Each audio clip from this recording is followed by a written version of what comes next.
السلام علیکم سامعین، 11 شوال المکرم اور 21 اپریل ہے۔ آج کی خبروں کی شروعات قاری نعیم الدین گنگیروی کی تلاوت کلام پاک سے کی جا رہی ہے۔ ماشاءاللہ یہ خالص پانی پتی لہجے کی تلاوت ہے۔ اعوذ باللہ من الشیطان الرجیم، بسم اللہ الرحمن الرحیم، وَتَحْسَبُهُمْ أَيْقَاظًا وَهُمْ رُقُودٌ وَنُقَلِّبُهُمْ ذَاتَ الْيَمِينِ وَذَاتَ الشِّمَالِ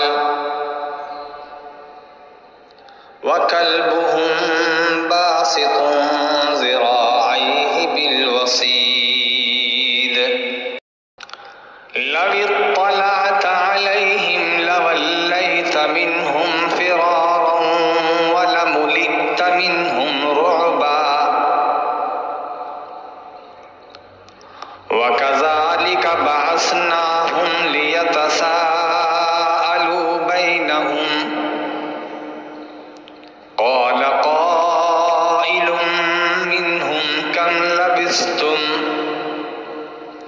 قَالُوا لَبِثْنَا يَوْمًا أَوْ بَعْضَ يَوْمٍ قَالُوا رَبُّكُمْ أَعْلَمُ بِمَا لَبِثْتُمْ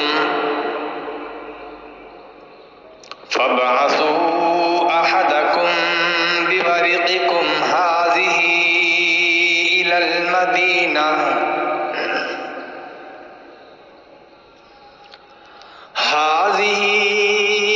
الْمَدِينَةِ فَلْيَنظُرْ أَيُّهَا أَزْكَىٰ طَعَامًا فَلْيَأْتِكُم بِرِزْقٍ مِّنْهُ وَلْيَتَلَطَّفْ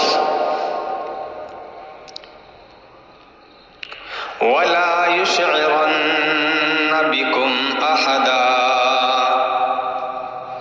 صدق